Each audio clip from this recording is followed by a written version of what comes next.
محترم سامعین کرام، آج ایک اہم مجلس میں آپ کے سامنے آپ سے مخاطب ہو رہا ہوں۔ جتنے مسائل آ رہے ہیں ہم پر یا آئے ہوئے ہیں، سب مسائل کا حل ایک چیز میں ہے۔ اگر ہم اس چیز کو لازم پکڑ لیں اور اس کو مضبوطی سے تھام لیں تو ہمارے سارے مسائل حل ہو سکتے ہیں۔ دنیا کے مسائل ہوں یا آخرت کی پریشانیاں ہوں، ہم سبوں سے چھٹکارا پا سکتے ہیں، اور سب رسولوں، سب نبیوں، علماء، مشائخ، اولیاء، سب کا اس بات پر اتفاق ہے۔ آپ بھی سمجھیں گے کہ وہ کون سی چیز ہے بھائی کہ اگر ہم اس کو لازم پکڑیں گے تو ہمارے سارے مسائل حل ہو سکتے ہیں۔ وہ چیز کوئی نئی چیز نہیں، ہم سب جانتے ہیں اس چیز کو، لیکن جس طرح ہمارا ایمان اس پر ہونا چاہیے، جس طرح سے دلچسپی اس سے ہونی چاہیے ہمیں، وہ دلچسپی ہمیں نہیں ہے، اور جس طرح پابندی ہمیں اس پر کرنی چاہیے وہ پابندی نہیں کر پا رہے ہیں۔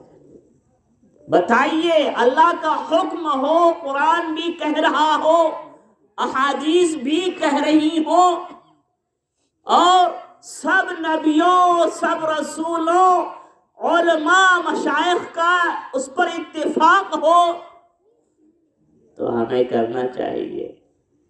جن کا ہم نام لیتے ہیں، جن کے ہم عاشق ہیں، جن سے ہم محبت کرتے ہیں، انہوں نے کہا ہے اور انہوں نے اس پر عمل کر کے دکھایا ہے بزرگوں۔ وہ کیا چیز ہے؟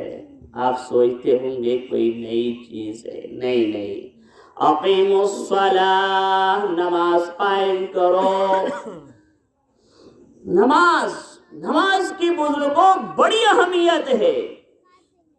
آپ یہ سمجھیے، اگر مسلمان کی زندگی میں نماز نہیں، کچھ بھی نہیں، اس کے پاس جائیداد ہو، پراپرٹی ہو، بہت سی رقموں کا مالک ہو، بینک بیلنس ہو، لیکن اگر زندگی میں نماز نہیں، کچھ بھی نہیں۔ حدیث شریف میں آتا ہے کہ من فاتتہ صلاۃ کانما اتر اہلہ ومالہ، کہ جس کی ایک نماز بھی فوت ہو گئی، چھوڑا نہیں، مسلمان ہو نماز چھوڑ دے، یہ لفظ نہیں کہا جا رہا ہے۔ مسلمان ہو، مسلم ہو، اللہ پر ایمان رکھتا ہو، قرآن پر ایمان رکھتا ہو، نبی پر ایمان رکھتا ہو، نماز چھوڑ دے، ایسا نہیں ہو سکتا ہے۔ من فاتتہ صلاۃ کہا جا رہا ہے کہ جس کی نماز، ایک نماز بھی بھول چوک سے چھوٹ جائے، کأنما اتر اہلہ ومالہ، گویا کہ اس کے اہل و عیال سب لٹ گئے، سب ہلاک ہو گئے، اس کے سارے مال ہلاک ہو گئے۔ بزرگوں، نماز کی اتنی بڑی اہمیت ہے، اتنی تاکید ہے کہ نبی پاک صلی اللہ علیہ وسلم مرض الوفات میں ہیں، آپ چل نہیں پا رہے ہیں۔ آپ نے سنا ہوگا دو صحابی کے سہارے سے مسجد جا رہے ہیں۔ نماز کی کتنی بڑی اہمیت ہے بزرگوں، اور وہ بھی مسجد میں جا کر نماز پڑھنا۔ اور آپ نے بہت سنا ہوگا کہ لڑائی ہو رہی ہے، جنگ چل رہی ہے، کہا وہاں بھی نماز معاف نہیں۔ اگر جماعت نہیں ہو سکتی ہو تو تنہا نماز پڑھو، گھوڑے پر نماز پڑھو، اونٹ پر نماز پڑھو، جس پر کی لڑائی ہو رہی ہے۔ اور اگر قیام نہیں ہو سکتا ہے بیٹھ کر نماز پڑھو، لیکن نماز وہاں معاف نہیں ہے۔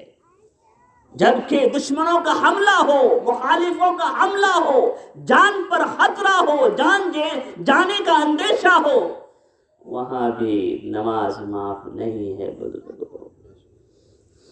نماز کی اتنی تاکید ہے، اتنی تاکید۔ اور حدیث شریف میں آتا ہے جو نماز پڑھتا ہے تو اللہ سے وہ سرگوشی کرتا ہے، وہ اللہ سے بات کرتا ہے۔ میں آپ کو ایک آفر دوں، اب تک تو بڑے بڑے موبائل لے رہے ہیں آپ، جو ہے فلاں سے بات کر رہے ہیں، فلاں سے بات کر رہے ہیں۔ میں آپ کو آج ایک ایسا آفر دوں، ایسا موبائل میں آپ کے ہاتھ میں دے دوں کہ جب چاہیں آپ اللہ سے بات کر سکتے ہیں۔ وہ نماز ہے بزرگوں۔ الحمدللہ رب العالمین، جب آپ کھڑے ہوں گے نماز میں تو اللہ کی تعریف کریں گے۔ تمام تعریفیں اللہ کے لیے ہیں جو سارے جہاں کا پروردگار، الرحمن الرحیم، مالک یوم الدین، ایاک نعبد و ایاک نستعین۔ آپ کہتے ہیں نماز میں، ہم کہتے ہیں اے اللہ ہم آپ ہی کی عبادت کرتے ہیں اور آپ ہی سے مدد چاہتے ہیں۔ اہدنا الصراط المستقیم۔ ایسا آفر ہے بزرگوں، آپ بات کرتے ہیں اپنے والد سے، اپنی والدہ سے، اپنے محبوب سے بات کرتے ہیں، اپنے چہیتے سے بات کرتے ہیں، اپنے پیارے سے بات کرتے ہیں۔ سب سے جو پیارے ہیں، سب سے جو چہیتے ہیں، وہ ہمارے رب ہے۔ اگر بات کرنا چاہیں تو بات کیجئے جب چاہیے آپ۔ 5 وقت تو نماز ہے، یہ فرض ہے۔ اشراق ہے، چاشت ہے، اوابین ہے، جب چاہیں اللہ سے بات کریں آپ۔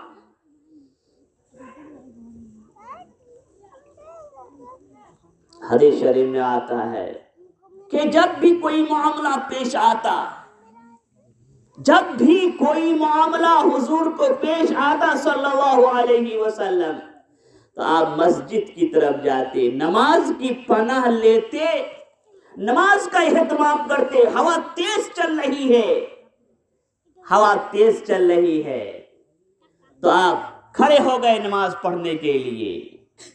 سورج بے نور ہو گیا، سورج میں گہن لگ گیا۔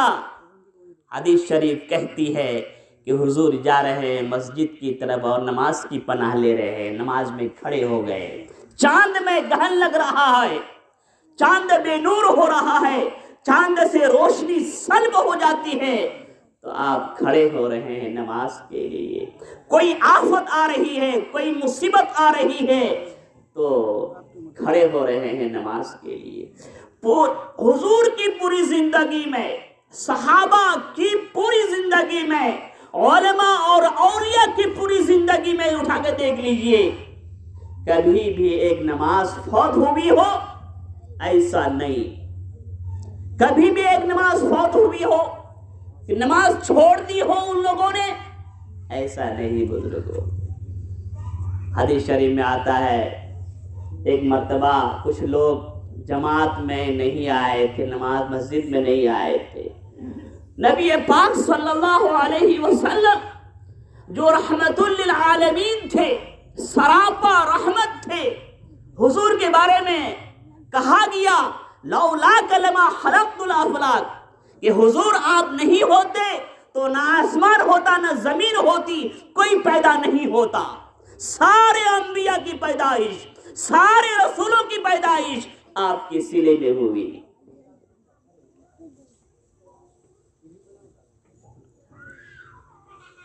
تو بزرگوں، نماز کی اتنی بڑی اہمیت ہے۔ تو مسجد میں آپ تھے، آپ نے کہا کوئی ہے میرے بدلے میں، کچھ لوگ نماز نہیں پڑھنے آئے تھے، جماعت میں شریک نہیں تھے، آپ نے فرمایا کوئی میرا دل چاہتا ہے، اتنا ناراض، حالانکہ آپ سراپا رحمت ہیں سب کے لیے، اتنا ناراض ہو گئے، غضبناک ہو گئے، لال پیلے ہو گئے، کبیدہ خاطر ہو گئے۔ آپ نے فرمایا میرا جی چاہتا ہے کہ اپنی جگہ مصلی پر پیش امام پر کسی کو کھڑا کر دوں، میں جاؤں، جو لوگ نہیں آئے ہیں گھر میں آگ لگا دوں، گھر میں آگ لگا دوں۔ وَمَا يَنطِقُ عَنِ الْهَوَىٰ إِنْ هُوَ إِلَّا وَحْيٌ يُوحَىٰ۔ آپ کی ہر بات وحی سے ہوتی تھی، آپ کی ہر بات۔ ایک صحابی نے فرمایا کہ حضور آپ کبھی کبھی مذاق بھی کرتے ہیں، مزاح بھی فرماتے ہیں، تو کیا سب بات وحی کی ہوتی ہے، اللہ کی طرف سے ہوتی ہے؟ کہا کہ نہیں، سب بات میری وحی سے ہوتی ہے، سب بات سچ۔ جس کے ہم نام لیوا ہیں بزرگوں، وقت نہیں ہے، تفصیل کا وقت نہیں ہے، کیوں ہماری نماز چھوٹ جاتی ہے؟ بزرگوں، نماز نہیں، کچھ نہیں، اس کو پلے باندھ لیجیے۔ آج اس مجلس اور اس جلسے، اس پروگرام کا خلاصہ یہ ایک پیغام لے کر جائیے بزرگوں، بوڑھے ہوں، نوجوان ہوں، عورت ہوں، مرد ہوں، سب کوئی جو ہے، نماز نہیں، کچھ نہیں۔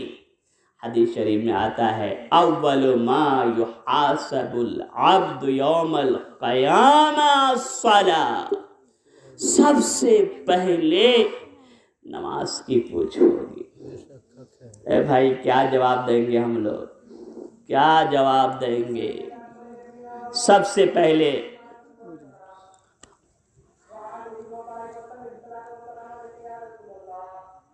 میں آیا کہ سب سے پہلے انسان کو جو پوچھا جائے گا مرنے کے بعد وہ یہی ہوگا کہ نماز کیسی، نماز کا اہتمام کتنا ہوا۔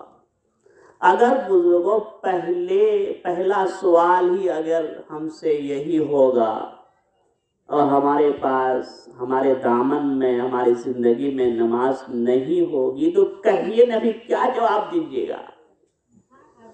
پھر کیا جواب دیجیے گا؟ یہاں کی جائیداد، یہاں کی بلڈنگ، یہاں کی گاڑیاں، یہاں کی کوٹھیاں، ٹھیک ہے دنیا میں رہنا ہے تو سب کچھ کرنا ہے، سب چیز میں ہم آگے رہیں، لیکن موت کا کوئی ٹھکانہ نہیں۔ کل نفس ذائقۃ الموت، یہاں سے گئے پھلواری شریف لوٹنے کی کوئی امید نہیں ہے۔ ابھی اسی محلے میں ہمارے غیر مسلم بھائی دیکھیے، گھر بنایا، گھر میں رہ بھی نہیں سکے کہ انتقال ہو گیا۔ تو اگر انسان بلوغ کے بعد سے 15 سال کے بعد سے انسان اگر نماز کا اہتمام کرے، ایک بھی نماز نہ چھوٹے، جتنے احکام اس پر عائد ہوتے ہیں بزرگوں، اگر ان پر انسان عمل کرتا ہے، جب موت آ جائے انسان تیار ہے، جب موت آ جائے کیا اس کا یہ پریشان نہیں ہونا ہے۔ پریشانی ہمیں اس لیے ہو رہی ہے کہ تیاری نہیں ہے۔ تو سب سے پہلے جو نماز کی پوچھ ہوگی تو کیا جواب دیجیے گا؟ کیا ہم جواب دیں گے کہ ہم نے یہ کیا، ہم سعودیہ گئے، ہم امریکہ گئے، ہم یہ کیا، اور وہ کچھ نہیں پوچھا جائے گا۔ یہ اس جلسے کا مقصد ہے وہ، اور ہمارے علماء اور مشائخ اور واعظین اور مقررین جو بیان کرتے رہتے ہیں، امت کو سمجھاتے رہتے ہیں، امت کو متنبہ کرتے رہتے ہیں، اس کا مقصد یہی ہے کہ لوگ تیاری میں لگ جائیں۔ ایسی زندگی آنے والی ہے، کبھی موت نہیں ہوگی، پھر موت کی بھی موت ہو جائے گی اور پھر کسی کی موت نہیں ہوگی. جہنمی جہنم میں رہیں گے اور جنتی جنت میں رہیں گے. اچھا بزرگوں، ایک حدیث شریف، بس تفصیل نہیں کرنی مجھے. حضرت آدم علیہ السلام سے جتنی امتیں آئیں، جتنی قومیں آئیں، جتنے لوگ آئے اب تک، اور جب تک کہ قیامت تک جب لوگ رہیں گے، پیدا ہوں گے، حدیث شریف میں ہے کہ کچھ صحابہ کرام نے جن کو بڑی محبت تھی حضور سے، جو دیدار کرتے تھے حضور کا، ان کو چین نہیں ملتا تھا، دیدار کیے، کہا حضور یہاں تو ہم لوگ رہتے ہیں اور آپ سے ملتے رہتے ہیں، لیکن حوض پر جہاں کہ آپ پانی پلائیں گے، جس کے آپ ساقی ہیں، وہاں تو بہت لوگ ہوں گے. تو صحابہ نے عرض کیا کیسے ہم کو پہچانیے گا، وہاں تو بہت لوگ ہوں گے، بہت ساری امتیں ہوں گی، بہت سارے انبیاء ہوں گے، بہت سارے لوگ ہوں گے، حضور آپ ہمیں کیسے پہچانیے گا؟ کہا کہ علامت سے. کیا علامت سے؟ جو وضو کرتا ہے تو اس کے اعضائے وضو چمکتے ہوں گے، میں ان کو پہچان لوں گا. تو جو نماز کا اہتمام کرتا ہے، جو لوگ نماز کا اہتمام کرتے ہیں، وضو کرتے رہتے ہیں، تو ان کے اعضاء چمکیں گے، حضور ان کو پہچان لیں گے. بزرگوں کیا حال ہوگا وہاں جب ہماری زندگی میں نماز ہی نہیں، جب ہم نماز ہی نہیں پڑھتے، وضو کا اہتمام ہی نہیں کرتے، تو ہمارے اعضائے وضو کے جو اعضاء چہرہ اور ہاتھ اور سر اور پیر نہیں چمکیں گے تو حضور ہمیں پہچان نہیں پائیں گے. ہم شفاعت سے آپ کی جو سفارش عام ہوگی سب کے لیے، اس سے ہم محروم ہو جائیں گے. اور جب محروم ہوں گے تو کہاں جائیں گے؟ بتائیے ذرا سا. جہنم. اللہ کی پناہ، اللہ کی پناہ بزرگوں. اللہ ہم سب کو نماز پڑھنے کی توفیق عطا فرمائے. بزرگوں کل ہم آپ کے بچے تھے، کل ہم آپ کے بچے تھے، کل ہم بھی جاہل تھے، نہیں جاہل تھے، مدرسے میں پڑھا، ہمارے اساتذہ نے بتایا، ہمارے معلمین نے بتائے، اور انہوں نے اپنے استادوں سے سیکھا، پھر انہوں نے اپنے مشائخ سے سیکھا، یوں سلسلہ وار گویا کہ تابعین صحابہ سے، صحابہ حضور صلی اللہ علیہ وسلم سے. تو یہ سب باتیں احادیث کی باتیں ہیں بزرگوں، ہماری باتیں نہیں. ہم تو ایک جاہل انسان تھے، انہو ظلوم جہول ہمیں کہا گیا ہے. تو یہ سب باتیں کوئی مولوی کی نہیں ہوتی، کسی حافظ کی نہیں، کسی مقرر کی نہیں، یہ قرآن و حدیث کی باتیں ہیں بزرگوں. تو دو حدیث ابھی جو بتائی گئی ہے کہ سب سے پہلے نماز کا سوال ہوگا بزرگوں. اگر نماز نہیں زندگی میں ہے تو کیا پھر جواب دیں گے ہم لوگ؟ اور دوسری حدیث جو پڑھی گئی کہ حوض پر آپ رہیں گے، اعضائے وضو اگر نہیں چمکیں گے تو حضور ہمیں پہچان نہیں پائیں گے، پھر ہم آپ کی شفاعت سے محروم ہو جائیں گے، پھر کہاں جائیں گے؟ تفصیل کا وقت نہیں. اللہ تعالی ہم سب کو نماز کی پابندی کی توفیق عطا فرمائے، مرد ہو یا عورت. اور آیتوں میں، کلام پاک میں ہے، احادیث میں بھی تفصیل سے ہے، جو نماز کی پابندی کرتا ہے اس کی روزی کا مسئلہ بھی حل ہو جاتا ہے، اس کی روزی کی تنگی ہٹا لی جاتی ہے، اس کی موت بھی آسانی سے آتی ہے، قبر میں عذاب بھی نہیں ہوتا ہے، اور پل صراط پر بہت جلدی سے پار ہو جائے گا، اور قیامت کے دن حساب و کتاب بھی آسان ہو جائے گا. اگر اس کا الٹا ہوا، نماز کا اہتمام نہیں ہوا، نماز کی پابندی نہیں ہوئی، تو قبر میں بھی عذاب ہوگا، قیامت میں بھی عذاب ہوگا، اور کہاں کہاں عذاب ہوگا. اللہ ہم سب کو تمام عذابوں سے بچائے۔ ربنا تقبل منا انك انت السميع العليم وتب علينا انك انت التواب الرحيم۔ صلی اللہ تعالی علی خیر خلقہ محمد وعلى آلہ واصحابہ